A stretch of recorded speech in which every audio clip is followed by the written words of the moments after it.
What's up, ladies and gentlemen? Welcome in for Checking TV. Another episode here. This is a late night episode for you guys if you want to watch Dark Outside. As always, TK, Doug, Scotty. We got Rob joining us today. Rob, how's it going? Great, guys. I'm glad to be on the show. Thanks for the invite.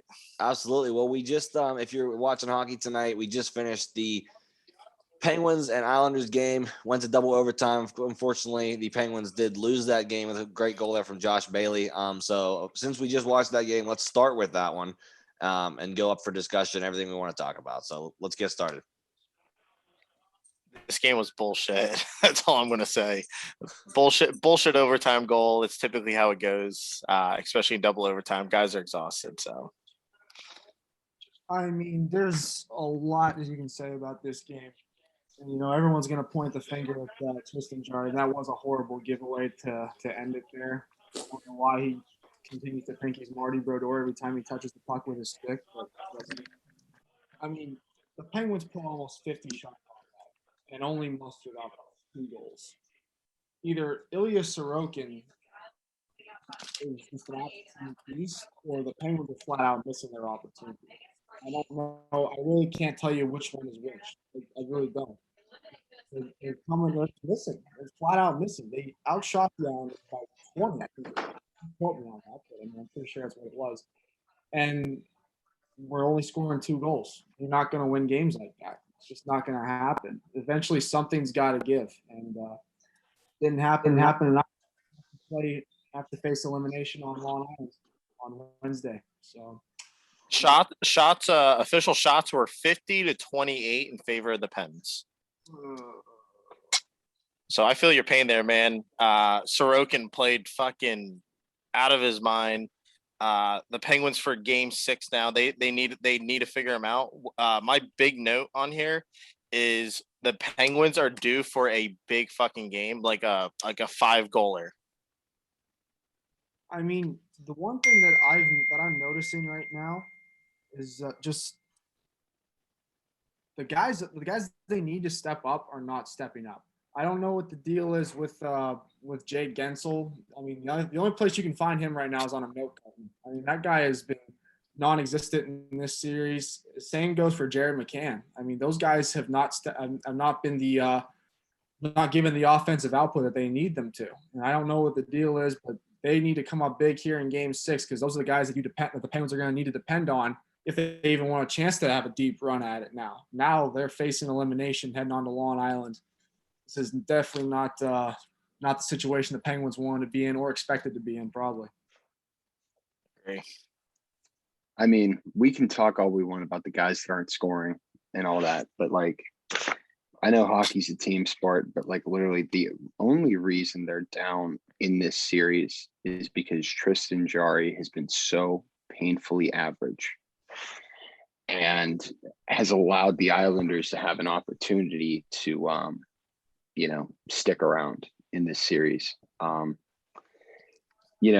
It's very frustrating to see that we're going to, once again, reminds me of the years in the early 2010s with Fleury, where, we're going to have such a great team and a great group be just completely bent over by their own fucking goalie. It's the same shit. We can argue right now that Sidney Crosby and Evgeny Malkin should have at least one extra Stanley Cup ring, but they do not because of how painfully average Marc-Andre Fleury was from 2010 to 2015. I mean, I just don't understand it. I don't understand. And my thing is I just don't understand how you can flub the puck up into the middle of the ice. Try and get it to one of your defensemen, get the puck up the ice. I just don't understand how, as a goalie, you can make that much of a mental blunder. Reminds me a lot of in 2006 when Ty Conklin blew the Stanley Cup Finals for the Oilers. That guy's career was never the same, and he was the reason that they got to the finals to begin with. He looked like he was going to have a good, young, promising career, but I mean, he was just relegated to backup duties because of the fact that he gave up 3 goals in a minute and a half or something like that. So I don't know. It's just, what a horrible parting gift by that senile bastard Jim Rutherford by signing that motherfucker to a contract extension. You guys already know my opinion on Jim Rutherford. Not a fan. Never was. He comes in to destroy teams, Carolina and any other team that he's GM'd for or had a say in. I'm just not a fan of Rutherford. I thought we should have kept Billy Guerin. I'm fine with who we got right now, but not a Jimmy Rutherford fan. Not to skip over that, but one of the other notes that I have is face-offs. The Penguins did very well in the face-offs today. If you look at all the other games, their overtime loss, their win, and tonight, 32-29 in favor of the Penguins, 26-24 in favor of the Penguins. That was game 2. And then game 1 was 30-27 in favor of the Islanders. The other 2 games, they were 27-30 and 17-33. So the Penguins have stepped it up in the overtime and obviously the shot department tonight. And Dougie, kind of going back to your point about Jari, I'll agree with you. He has been, I think mundane would be a good way to put it in terms of the way he's played up until this point. But, I mean, we got to point the finger at the offense here tonight. I mean, that's 50 shots on net. We're only putting 2 goals in. Something's got to give. We got too many gifted players offensively to only putting in 2 goals on 50 shots. That's just not good enough. I'll give credit, and like I said, I'll give credit to Gino Malkin. He's pushing through it right now. Clearly, he doesn't look like he's 100%. They're saying probably 60 or 70. At least that's what I've heard from the people close to the Penguins. But he had a good game. Brian Rust had that goal also. Other than that, I mean, who else really did offensively? It's just been the same story. Continue to see is that the guys that they need to step up offensively are not doing it. That was one of the biggest things. They got the depth scoring. They got those depth pieces. Freddie Gaudreau has been a great addition since he's been called up and been a regular player on the Penguins. He cannot be top 3 scorers. I'm sorry, that can't happen. He can't outscore Jake Gensel. That's not going to cut it.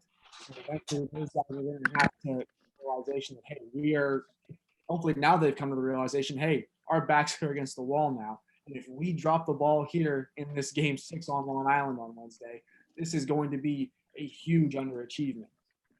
It really, I get it. Go ahead. If the Penguins lose on Wednesday? If they lose on Wednesday, do you see them going into free agency looking for a goaltender? I would. It's not something it's not far-fetched to think about. I don't think it is. Like a veteran type to. My other question is Tristan Jarry a long-term starter for the Penguins or in the league in general? At that point, I think he's a backup.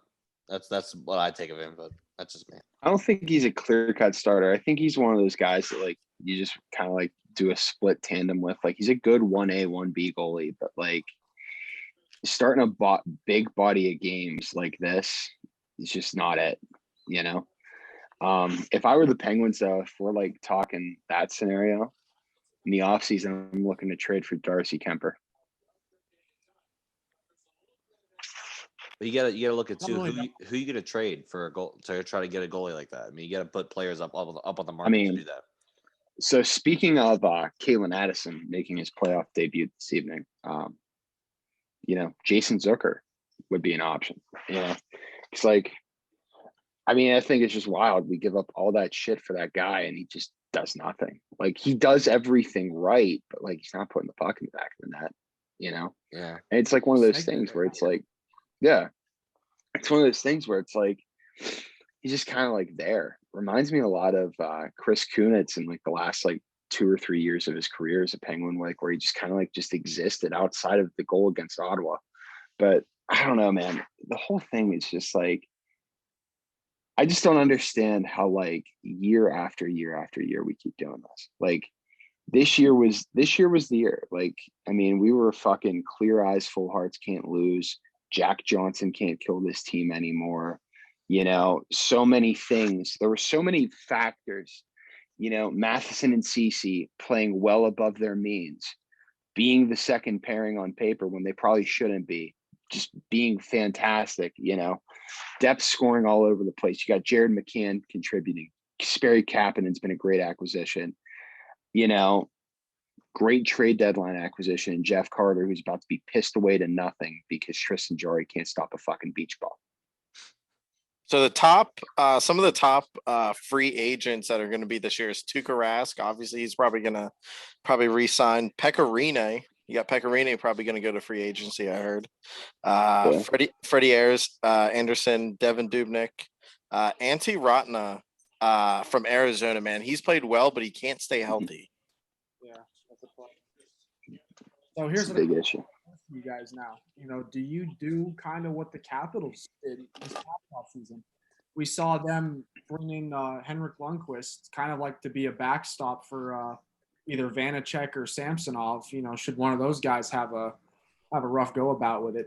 Do you consider bringing in like a Pekka Rinne or a Devin Dubnyk or someone on maybe like the short term, just in case Tristan Jarry does crap out to start things out next season? I shouldn't be talking about things that are happening next season because we're still in this. We're not done yet. I don't want to be that guy, but at the same time, it might be something to think about. Do you consider bringing in like that veteran goaltender just in case you might need him? Yeah. So let's say I would do it, but let's say they melt down here and they're looking for a goalie. I think the guy that you look at is probably Freddie Anderson, because as of right now, his value is never going to be lower. He's probably going to take like a 1-year deal where he's making like between 1.5 and 2 million. And that would be a very solid number 2 option. So I don't think Freddie Anderson's the answer, man. I don't think he's ever played very well. Toronto's pretty much since he's gotten there and Austin Matthews been there, they've always pretty much had a really good team. I think Pekka Rinne is their best choice right now if Nashville doesn't choose to re-sign him. Yeah, that's true. My only reason I was thinking about Anderson was like back to his career in Anaheim, like where he was splitting time with Gibson and they were both just so magnificent together and played off of each other very well. So,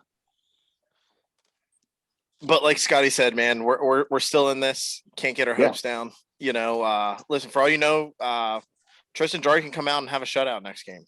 Well, that's the thing too. That's the thing that Robert, you just hit the nail on the head there. We saw how poorly he played in game 1, and then he was lights out again in game 2. So he was lights out again. Tonight. Even game 4. I said this before you jumped on. He did not play bad.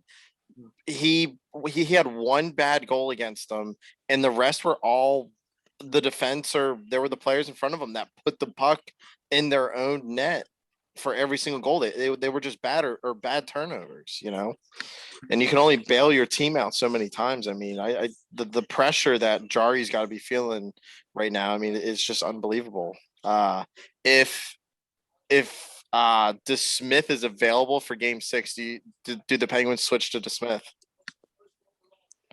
No, simply because he's not going to be available. I don't know what's going on with him. It has to be something weird because like there's been no information on like the severity of his injury.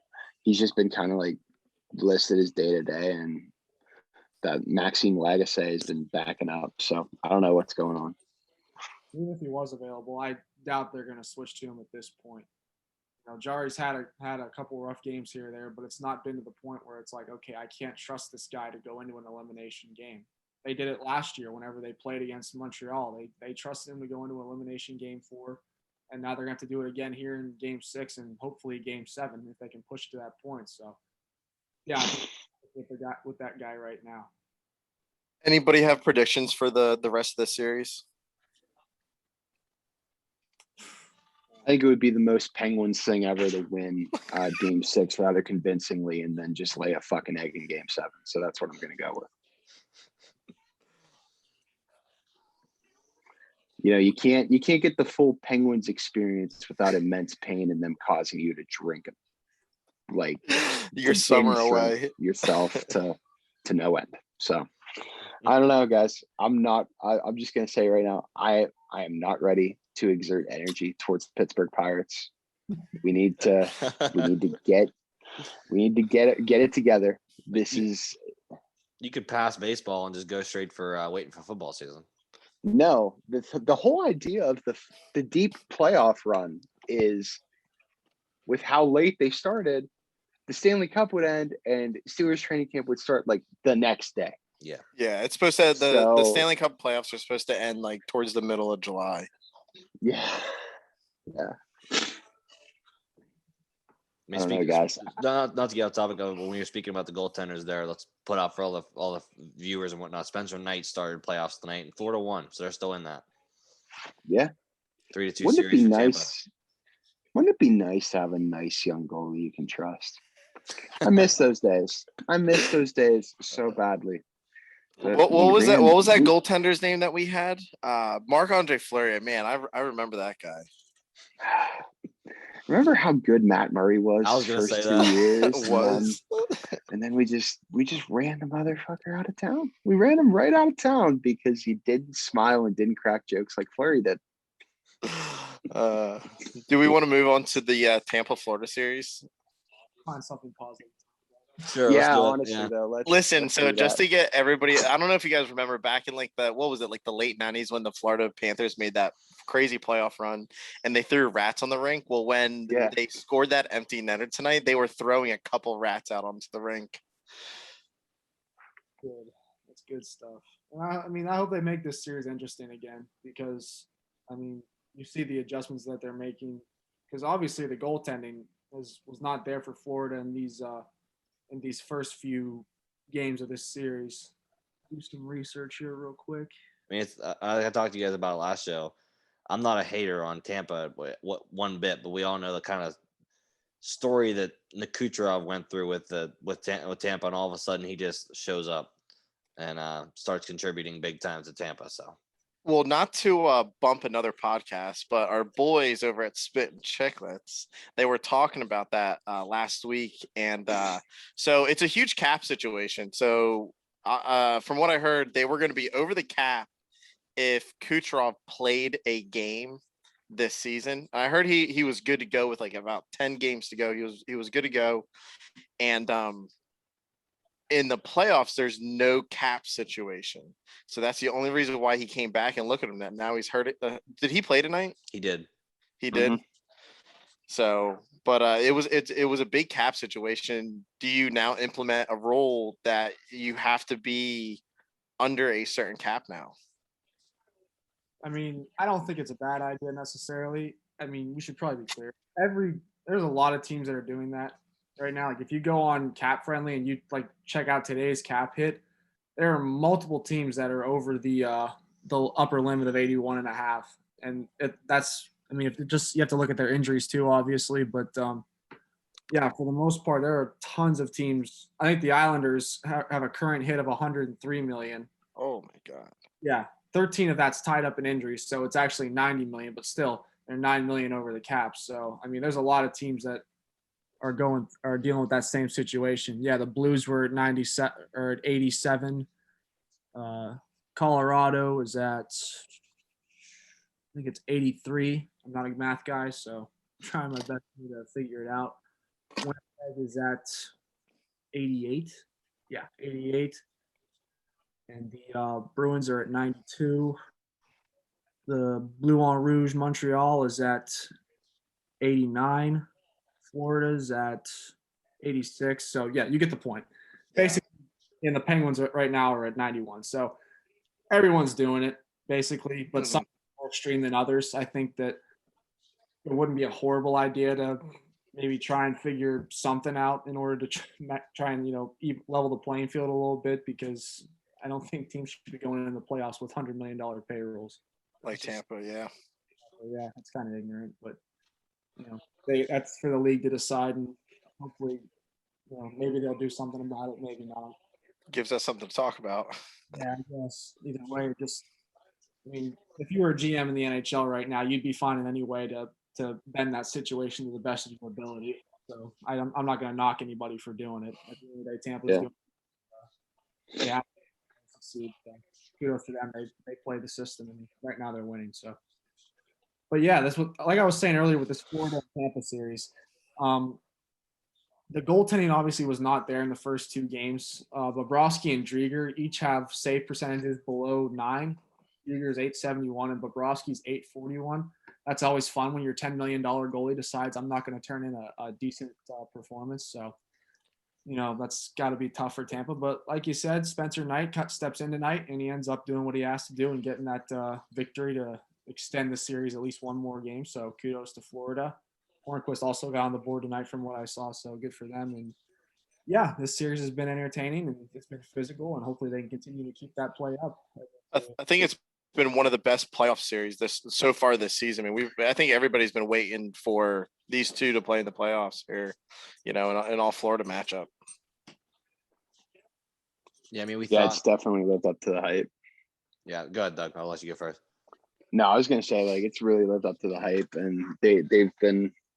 It's been an interesting series. I think this one is probably still gonna end up going 7 games because Spencer Knight came in tonight, rocked it. I think he's gonna do very similar to what Thatcher Demko did last year in the bubble, and take Vegas deep after Markstrom got hurt or whatever. But I mean, I feel like Bobrovsky too. That's just such a bizarre situation because they signed him to that contract literally 2 weeks after they drafted this guy. And they knew you drafted him knowing that he was going to be NHL ready within a year. So why not just ride with Sam Montembeau or whoever until Knight was ready and allocate that $10 million elsewhere, they could have had a lot of really good guys with $10 million, and the term they gave to Bobrovsky, that the way that thing's going to end is going to be atrocious. So, do they end up trading Bobrovsky before his contract ends? In my opinion, I think they're going to give just an assload of stuff to Seattle for them to take. Yeah, I think that's the best way to go about it. You believe in the expansion draft. That's honestly not a terrible idea, considering, based on this playoff series alone, you could say his trade value has been completely shot. I mean, there isn't. So, yeah, I agree with you there, Doug. Yeah, I think Bobrovsky could potentially end up getting taken by Seattle, but like you said, it's going to take quite a bit of persuasion in order for that to happen. So. Yeah, but the crazy thing is every single Seattle mock I've seen has the Panthers losing Chris Drieger. So it's probably gonna be the complete opposite. Yeah. I know another series I wanted to bring up too, since we mentioned, we think that one's gonna go to 7 games. One of the other ones we thought was gonna go to 7 games, but obviously ended quicker, was the Boston-Washington series. I mean, as a Pens fan, for most of us, we wanted those two to tear each other limb from limb as much as possible. But here we are, Boston moving on. And if the Pens do so win and move on to the next round, they're playing Boston. And as all of us have talked about before, we'd much rather Penguins play a team like Washington because the matchup's much better than playing a team like Boston. Yeah, I saw everybody on Twitter last night dancing on Washington's grave, and I didn't say anything because I'm like, you know what? If we end up pulling this off against New York, that's our opponent next, and I'm not feeling too confident about us heading up against Boston.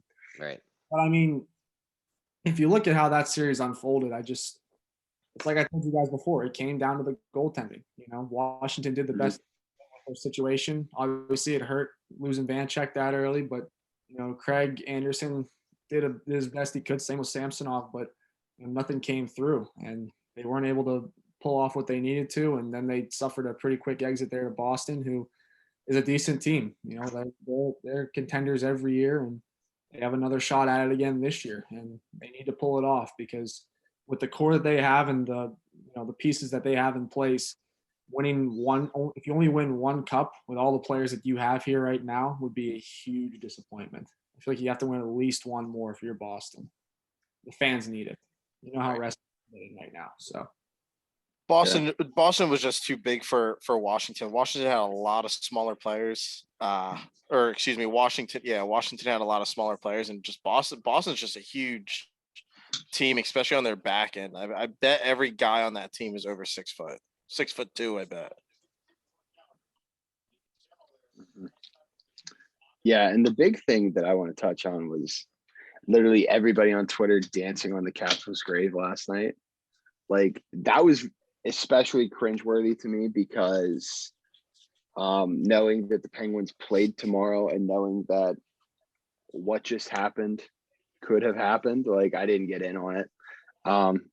Like, even like right before the third period, you know, TK and Scotty will get a chuckle out of this, but our friend Johnny called me and he was like, "Oh, they're gonna get Boston next round." I said to him, "Johnny, you just ruined it. Like, you just jinxed it. Like, you can't run around saying crap like this when you still have to take care of business. You have to take care of business first, and then." But that's just basic Yinzer 101. They have zero regard for any of that. That's stuff, basic Johnny. Are we blaming the Game 5 loss on Johnny now? Listen, I'm blaming the Game 5 loss on another human being, but we're not going there. So, yeah, but I mean, I don't know. you go, Doug. No, go ahead. I was gonna say to touch on another series, which I know we'll talk about two other ones too, but the game that's currently on following the Pens game is Edmonton and Winnipeg series. Winnipeg up 3-0 in this series. They're tied 2-2 right now. But another thing I know we talked about off camera that I know we probably want to bring up on camera as well as we talked about, will Connor McDavid stay in Edmonton? Should they lose this series, which they need to win 4 straight at this point to do it, but anything's possible, as we know. As Scotty mentioned earlier in our group text as we go, Edmonton is the same kind of team that would trade Wayne Gretzky. So anything's possible. So, I mean, do you see that something like that happening? Absolutely. Can I take not. this one? Oh, yeah. Go ahead. All right. It's not going to happen, but Connor McDavid should request a trade out of Edmonton because I have an entire list. I have an entire list of things that have gone substantially wrong since Connor McDavid was drafted. So the Oilers trade a second round pick in 2015 to the Boston Bruins for the right to hire Peter Chiarelli. That second round pick turned into Jack Studnicka, who is a good young prospect for the Bruins and would be a very good bottom 6 piece for the Oilers right now. Be way better than James Neal. And then at the draft, Peter Chiarelli, for his first big move, trades a first round pick and a second round pick to the New York Islanders for noted draft bust and good Edmonton boy, Griffin Reinhart. That first round pick ended up becoming Matthew Barzal, and the second round pick ended up becoming Mitchell Stevens, who was another impact fourth liner for the Tampa Bay Lightning in their cup win last season. Then Jeff Petrie gets traded for a second and a fourth round pick. And you're sitting here thinking to yourself, wow, Hall for Larson didn't need to happen because they fucking had Jeff Petrie. And then Justin Schultz gets traded for a third round pick to the Penguins. Thanks for back-to-back cups. Hall for Larson that summer. They signed Milan Lucic. Neil Yakupov gets traded when he probably could have been a very decent NHL third liner if they would have just shed the first overall draft bust label off of him. Jordan Eberle gets traded for Ryan Strome. And then we sit here every night questioning, why does Connor McDavid need to play with Leon Draisaitl constantly? That's why. And Mikko Koskinen gets signed to a contract extension. Ryan Strome's not working out, so he gets traded to the Rangers for Ryan Spooner, who was so horrifically bad that he fled the NHL for Russia that offseason. Then we trade. Then why not? Why not go out of your way to piss off your star player by trading depth forward Drake Caggiula for Brandon Manning, who, as you may know, is the guy who broke Connor McDavid's jaw his rookie year. And then we have John Marino refusing to sign with the Oilers. So in the 2015 draft alone, they could have walked away with Matt Barzal, Mitchell Stevens. They drafted John Marino, drafted Ethan Bear, and then Jack Studnicka too. Like those are 5 impact players for your franchise that you could have added to your already decent core of Hall, Nugent Hopkins, and Eberle. And that doesn't even cover the fact that you just drafted a generational talent. Shit's crazy. Bold prediction here: Connor McDavid for Jack Eichel.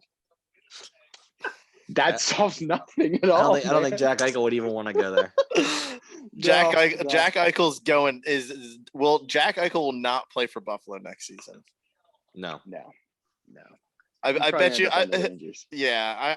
I'm hearing Rangers there. Not to bring up a non-playoff team right now, but They had a chance. yeah, They did have a chance. But if we're doing playoff team, look at the Vegas Minnesota series.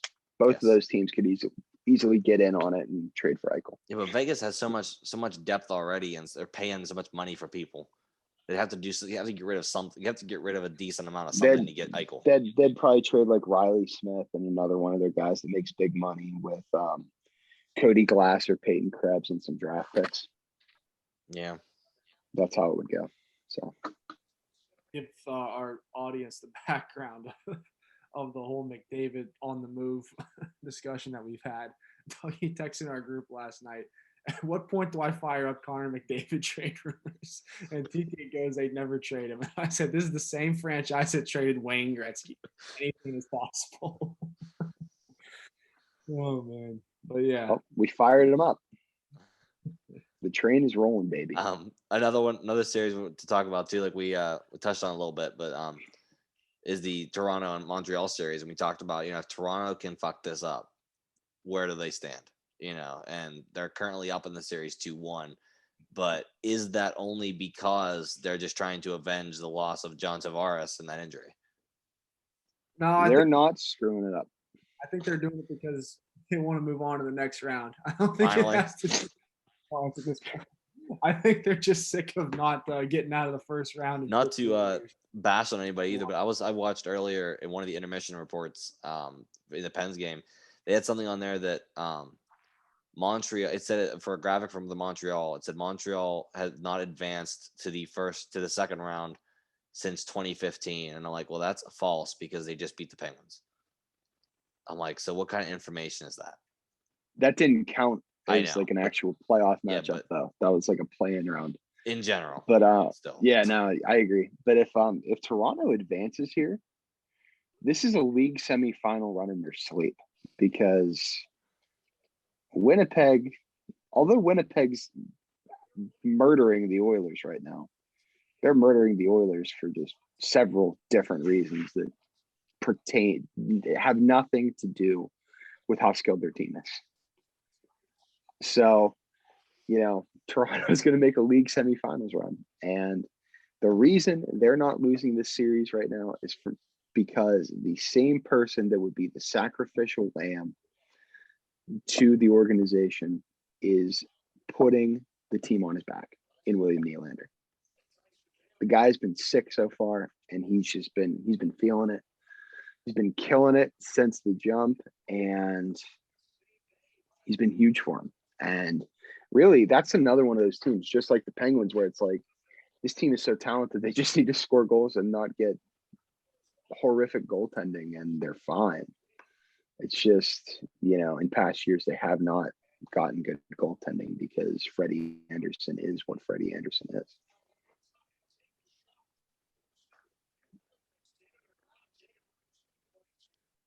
All right, so we talked about a couple other ones. Vegas and Minnesota, they're playing right now. Vegas leads at 3-1. Not to get off topic, but Edmonton just took the lead 3-2 right now in this game. Yeah, I just seen that right on the power play. Yeah. The power play was looking really good, man. They didn't leave the zone the whole entire time. I mean, that was one time that Edmonton actually looked calm, cool, and collected in this the entire series that I've personally watched. As we said, the Vegas leads at 3-1 right now. They have a chance to close it out tonight if they beat Minnesota. Colorado clinched last night on a complete sweep 4-0 over St. Louis. Little slap in the face to Ryan O'Reilly there, who put that statement out before that series started that says, we're going to have fun and we're going to beat them. Joke's on you, bro. You didn't win at all. not one game. Jokes on Jordan Bennington too That for too, just yeah. running Oh, around yeah. like a WWE wrestler. Like that's just ridiculous to me that he's like actually thinks he's like that important. I heard he's gonna fill in if there's a fighter that's hurt at UFC 263. He's gonna be the next guy to fight in the heavyweight division. What? Yeah. TK and Scotty are gonna get a kick out of this. We're gonna get Jordan Bennington to fight in LAW Versus 4th of July versus weekend. Jackson Hawk. Yes. Yes. Oh my God. I hate myself. Something that I heard is going to happen. So I guess the winner of the North will play the winner of the West division, and then I guess there's no transferring going back and forth from over Conference. from Canada to the United States. So I heard the North Division team, they have to pick a location to host their games. Do you guys have any location picks for you guys? Does it have to be a current It would- NHL arena, or is it? I Does mean, it have to be the United States? it has to be in the United States because Okay. the Canada is not going to let, like, let's say Colorado goes to the conference finals. They're not going to let Colorado keep coming back over, and they're going to have to quarantine every single time. So, from what I heard, that they have to pick I heard a neutral site for the North, just the North home games. Like Arizona could be one, Texas, and then one of the Florida arenas I heard could be one, and maybe even Nashville if they don't make it. Yeah. I was gonna say, I feel like whenever it comes to like picking neutral sites for stuff like this, you want to find like an area that's as low key as possible. And for me, that is Columbus. Put them in the middle of nowhere where there's nothing to do. And the only claim to fame to the city is that it has a White Castle, and just let them play hockey. See, my pick was gonna be Arizona because of the they're allowed to have fans. I think Arizona is 100% capacity at sporting events now. So Yeah, you could have good. That's good. Yeah. you know, Dallas, same thing, 100% capacity. And I believe Nashville, by the time they get there, they're going to be 100% capacity They're as well. 75 now. Yeah. So you got to see Nashville being, if they don't make the conference finals, they could be another spot to host the North Division team. And dude, just imagine if Toronto gets in, the amount of fans that will actually show up for this. Dude, listen, are you saying if they have it in Arizona? Well, it doesn't matter where they have it. Like, let's say they have it in Arizona. The amount of Maple Leafs fans that will show up to be the home crowd at a neutral site game in America. Plus, what an amazing storyline that would be just because of Austin Matthews being from Arizona. That's one of the reasons why I think Arizona that would be could incredible be, for the league. Oh my goodness. Like, and it's not just so much if it's Toronto, that's the biggest thing. Like, they haven't been out of the first round since when? What was it? 67? Something like that. Yeah. You know, I think since the last time they won the cup. Yeah, they haven't been out of the first round since 67. And I can just see thousands of Toronto fans coming down and staying there for 2-3 games and taking a 2-week quarantine just because they don't care, just because they've never been outside of the first round, probably in most of their lives. Yeah. I mean, all I know is that we're 48 hours away from me becoming the biggest Leafs fan ever. That's all I've been doing since Matthews got drafted, is like anytime the Penguins are underwhelming, I'm just like, you know what? I'm a Leafs fan now, and I just run it. I'm still going with Nathan McKinnon to win the cup. Yeah, I think that's long overdue. But I will say I did put $50 on $50 on Vegas to take it home. Yeah. We were talking about it last show. The defensive group in Vegas might be the best defensive group I've ever seen on paper. Like, they are just loaded. They look too fucking good. They do. Another series we haven't touched on yet is the Carolina Nashville series, which was a big run for Carolina for a little while, but here we are sitting at 2-2 in the series because Nashville has a little run going. So what are we thinking here with this one? Carolina's still going to take it. Yeah, Carolina's still going to take it. As we all know, and this is going to hit a little too close to home. Weird shit happens when you go double overtime. Really? And- Never thought about that.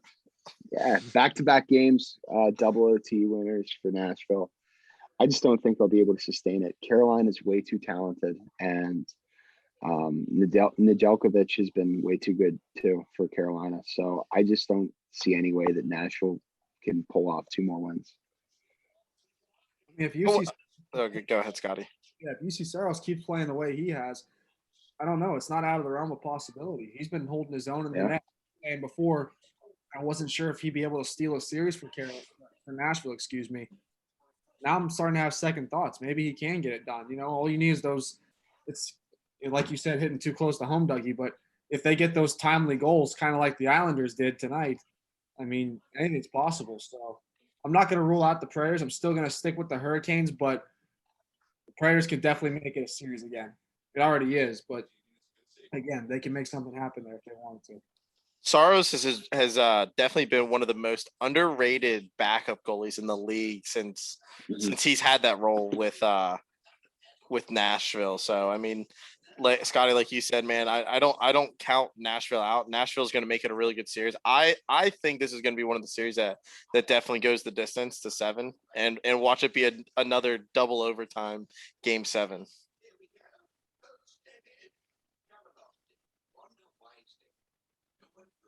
Yeah, that would be crazy.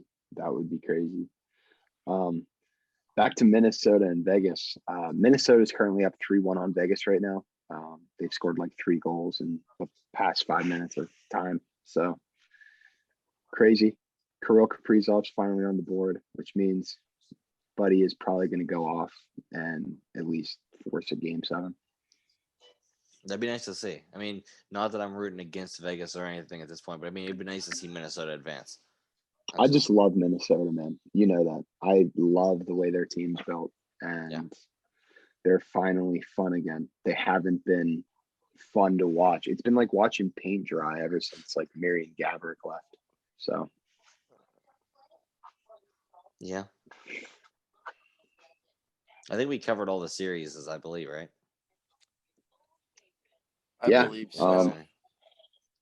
Do you want to have some last second fun and talk about Jack Eichel? Yeah, let's go for it. We can go for whatever we want now. We're through all the series. Yeah, I kind of just want to. I'm very sad right now, and I just want to talk about Jack Eichel getting traded. Go for it. Let's see. Let's go. I don't think it's going to be New York. I legitimately, and TK and Scotty can attest to this, I legitimately have myself talked into that it's going to be Minnesota. Who do you give up if you're Minnesota? It's obviously going to be a first and a second round pick. I would give up both firsts. I would give up this year's first and the Pittsburgh first that they got in the Zucker trade. And Kevin Fiala would go as well. And then probably give them one of the top defensive prospects, either Kalen Addison or Ryan O'Rourke. The big thing is like, and people keep saying, oh, they're going to want the entire world for Eichel. But it's like, I think Minnesota could pull this off without touching either of their top prospects and Matthew Boldy and Marco Rossi, because superstar players do not get traded for what they're worth in this league. They never have and they never will. The Joe Thornton trade was beyond underwhelming, and the Ryan O'Reilly trade was horrific. So, and I think with Jack wanting to get this experimental neck surgery, that gives Buffalo just all that less leverage than they already had. So I think that Minnesota could pull this off, bring in a guy that they wouldn't be able to get otherwise, because it's very hard to draw free agents there unless you're Zach Parise and Ryan Suter and want to, strap the team down cap-wise for the rest of their careers. So does another question, not to get off Jack Eichel, but a guy who played with Jack Eichel is does Taylor Hall resign with Boston? I feel like that's probably in his best interest at this point. I mean, this is the best hockey we've seen him play outside of the MVP season. And I think, you know, it almost reminds you like him going to Boston. It gives me like major, like, I know it's the same city, different sport, but like it gives me major like New England Patriots vibes where he fits there and he plays really good there.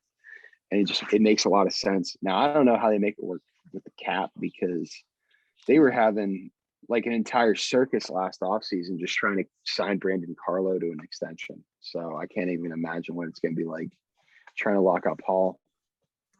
I Yeah, feel that like, was. Oh, go ahead, Scotty. I feel like unless someone gives Hall an ungodly amount of money, he's staying in Boston. I was touching on it before we jumped on is Boston's cap situation. I mean, you look at like a lot of these really good teams like Pittsburgh and Boston and how their top players take discounts, you know. Is Hall gonna buy in and take a discount to play on a top tier Stanley Cup contending team for the next 3 years? And can Boston trade away? You know, obviously Seattle's going to end up taking somebody, but are they going to take somebody big enough, or is Boston going to, not protect somebody big enough to re-sign Taylor Hall, or are they going to do what the Penguins did with Marc Andre and persuade them to take a guy with a $4 or $5 million cap hit just to try to re-sign Hall? And is Hall going to take a major pay cut to play on a top tier team? It's possible just that he could jump in because it's he hasn't played on one of those teams that has a chance to get into a cup. So just for that reason, I think you maybe consider that pay cut because let's look. I mean, look at the teams he's played on. He hasn't had a chance to get a cup, and now that he does, maybe he does take that cut. But that's just from my opinion. Doug and Scotty, go ahead. I was gonna say that maybe he doesn't have to. Some other guys for Boston that are hitting the free agent market this summer. David Krejci's one of them. His cap hit comes in at 7.25. I don't know if they're gonna bring him back or not. He's already 35 years old. So at this point, how useful can he really be? And as you touched on earlier, Robert, Tuukka Rask is also a free agent. We've seen some rumors about he might be considering retiring after this season, or if he does come back, who knows how much he's going to be asking for. So, I mean, in all honesty, money might not be a huge issue for Boston if one of those guys does depart. But we'll have to wait and see how that situation unfolds in a couple months here. Tuukka Rask is his cap hit is $7 million. So not that he's underperforming, but he might take a pay cut to keep a good team in front of him. Yeah.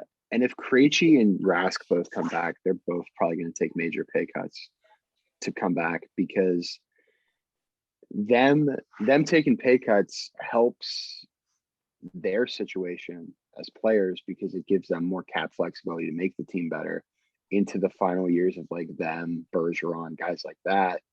And with Taylor Hall, we need to keep in mind he's made almost $53 million in his career. He's very much at a point where he's had such great individual success that he's been able to get paid this much money that I could see him taking like maybe a 2 or 3 year deal where he makes between $5.5 and $6 million per year and makes a little bit of a sacrifice for the betterment of the organization to keep winning cups and keep, stacking his legacy. Because like one could argue he's probably the best player in the league who's had like, I mean, obviously McDavid, but like who's had like any semblance of like a long-term career that hasn't won a Stanley Cup yet.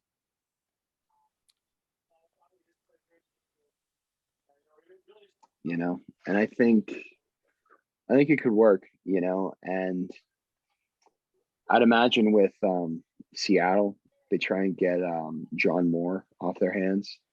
That contract, like it's not a bad contract. It's just like he's not good, and they have so many other options on defense that are better than John Moore that one could argue he may not even make the NHL roster next season. Krejci's making $7.25 million, so he's probably going to end up taking a pay cut, and so is Tuukka. not to keep getting off subject, man, but Washington, what is Ovechkin's salary going to look like next year? I've seen reports that he's like looking to make 11 mil per, or that's what his asking price was. Holy. I don't know if how that's in the cards, because I mean, just going off of his numbers this year, by his standards, it was an under one, even if it was a shortened one. But I don't know if that's possible, if they can make that happen. But it's like one of those situations. It's kind of like, when Joe Thornton left San Jose. It's like we have a hard time seeing him play anywhere else. I feel like it'd be the same way if Ovi tried it. I don't know if it's possible for him to potentially sign somewhere else for that amount of money. I feel like someone's gonna have to tell him, "Hey, Ovi, no, that's not happening. That type of money is not what you're worth right now. At your age, at your output, it's just not going to happen." So I don't know if that's in the cards for him or not, but power to him if he thinks he can make it happen. So Ovechkin to Arizona 2022. And honestly, if I'm Ovi, I wouldn't want to go back to that team, because you got to think they're going to try and trade Kuznetsov in the offseason. And that trade's going to be, that's going to be a mess for them, because not only did the guy break COVID protocols once, he did it twice. Plus you have the whole video that surfaced of him literally flat out doing cocaine a couple years back. And, they're probably going to lose somebody big in the expansion draft. They're probably going to lose Oshie or somebody like that.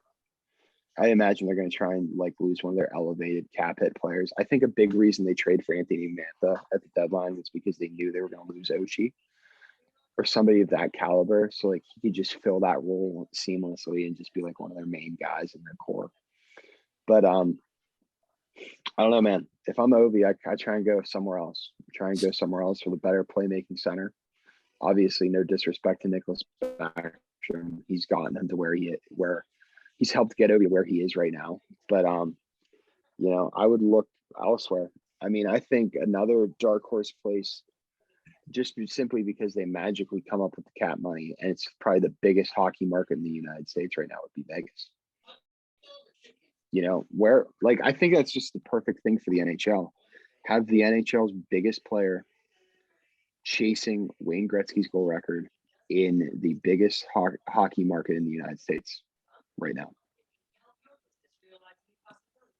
you touched on the Nets potentially getting moved. What's the trade market look like for a 29-year-old rebellious drug addict? Calgary. Seems like a guy that would fit in perfectly in Calgary. Listen, where he would really fit in well at is Vegas. That would be hilarious. That would be so. Listen, the Russians are going. They're going to tear Vegas up, man. They're going to tear up the Strip. They're going to snort cocaine off of every hooker's ass on the Strip. Talk about the Grade 8 and the Ovechkin show. Dude. I was thinking Vegas would be the place for him. So Doug, are you saying that Washington will not be contending next season? I think they're going to be in a lot worse shape than what you realize, because there's not going to be a big market on Kuznetsov, because his contract is pretty horrendous for what he does. He's only a 50 or 60 point player, but he's making closer to $8 million. And that's pretty bad when you're already just a rebellious shitbag drug addict.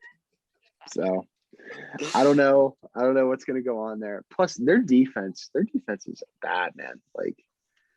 Their defense is ass cheeks, because John Carlson really doesn't play defense. We all know Justin Schultz is a fucking train wreck. And they, for whatever reason, I mean, I don't know who Justin Schultz's agent is, but if you're somehow listening to this at this point, you are unbelievable. A fucking legend at getting shit players at what you really do. Good contracts. You should go be a lawyer and just represent the worst human beings you can imagine in court, because you'd win every time. He represents Kuznetsov in court. Hey TK, so I'm watching the highlight of that overtime goal.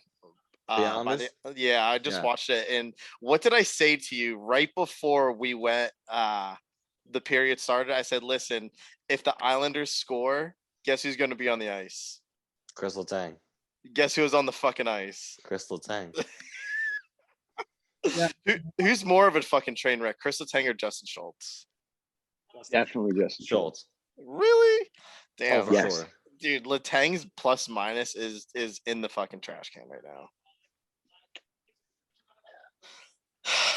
I'm not gonna hate on because he's actually. I mean, I genuinely believe he's been one of our better players. I think he has stepped up somewhat defensively, despite what the plus minus says. And as far as I was watching the overtime highlights too, and it just boggles my mind. Like Jari had two defensemen on each side of him, and instead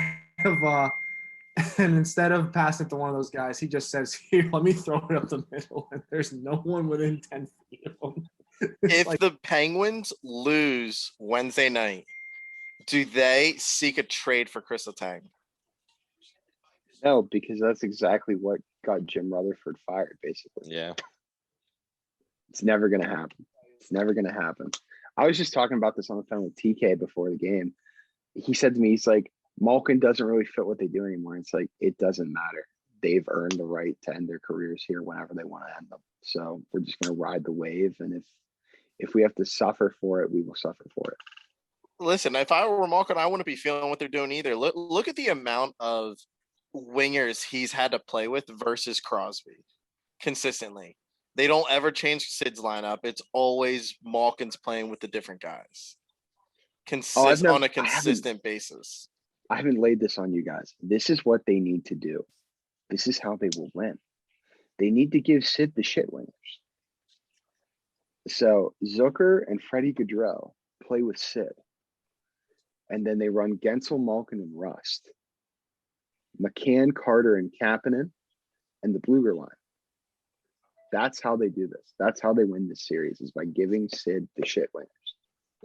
The turbo line. they force him. I would die for that fourth line, man. They force him to play better.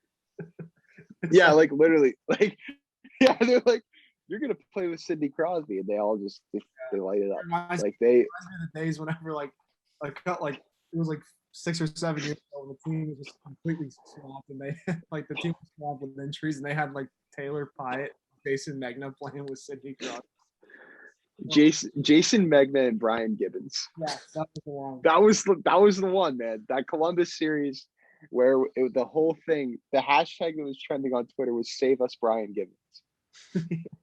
we had two guys who lived in Wilkes-Barre the whole year playing with Sid on the first line during the I don't know. Maybe that is the key. Maybe I'm telling you, it is the key. Give Sid shit wingers. Here, Sid, we've spoiled you for the last how many years? Here's Goudreau and Zucker. Have fun. It's not even here's Goudreau and Zucker. Here's Zucker and Mike Matheson. That's right. Mike Matheson plays the wing now. So you know what a good line change might be is putting Zucker. Where's Zucker's playing with Malkin right now, isn't he? Yeah. Yeah. So I think you can move Zucker to Crosby's line to play with Rust and move Gensel all the way down to the third line and either move McCann or Gaudreau up to Malkin. I think you can. You did try that. You know what I mean? Like Gensel's getting beat up by these bigger defensemen that are 6-7 inches taller. I mean, listen, Gensel's what, 5'8"? Nah, he's like, I think he's like 5'11", but still, I do get what you're saying. Yeah, like he's just getting beat up like that. I think that's one of the reasons why he's not producing, is because he can't get in front of the net and be productive there. He hasn't been in front of the net the whole entire series. We looked at the first goal from Anthony Beauvillier. He tried to go body on body with him. He's not strong enough to hold up in that situation. Listen, I'm still not past that. Like, I don't understand why he tried bodying him. Just make a stick play and keep pushing the puck up the ice. Like you had numbers up the ice. You could have had a really good scoring chance out of that if you would have played it right. Mm-hmm.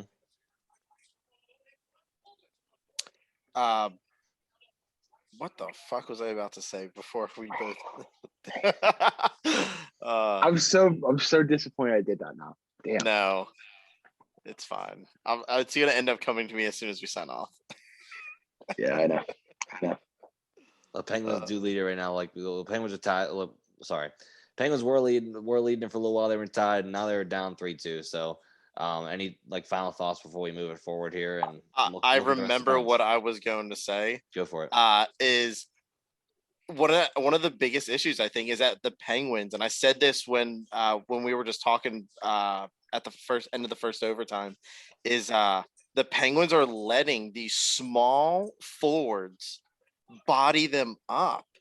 Matt Barzell, Bavillier, like, not that these guys are super small, but they're not like huge fucking players. Like they don't, what do they weigh? Like $175? Not even. Like, these aren't huge players, and they're letting them walk all over them and dominate. Besides tonight they did really well against the boards, but listen, this whole entire series they've just bodied the hell out of them. And how do you do that as a Penguin? And I feel like we were in the regular season a more physical team.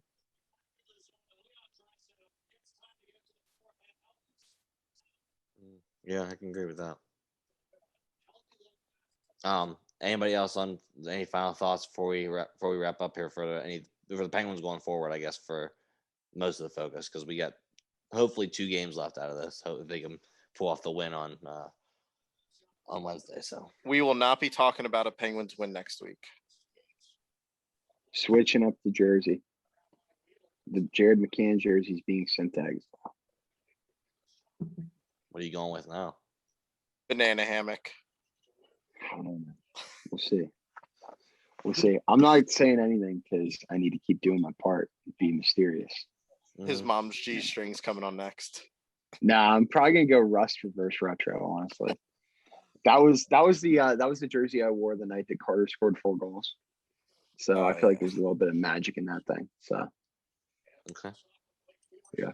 Well, hopefully. So for all the Pens fans out there, watch on Wednesday and see what happens. But for now, that's about all we got here. But it's been a little bit of a wild little week since the last show. Not even a week, but some series have been closed out, and hopefully we see the rest of it move forward here. But yeah. And any other final thoughts before we sign it off, guys? No. No. All right. All right. Well, as always, guys, thank you for tuning in for Checking TV. Rob, thank you for joining us, man. We greatly appreciate it.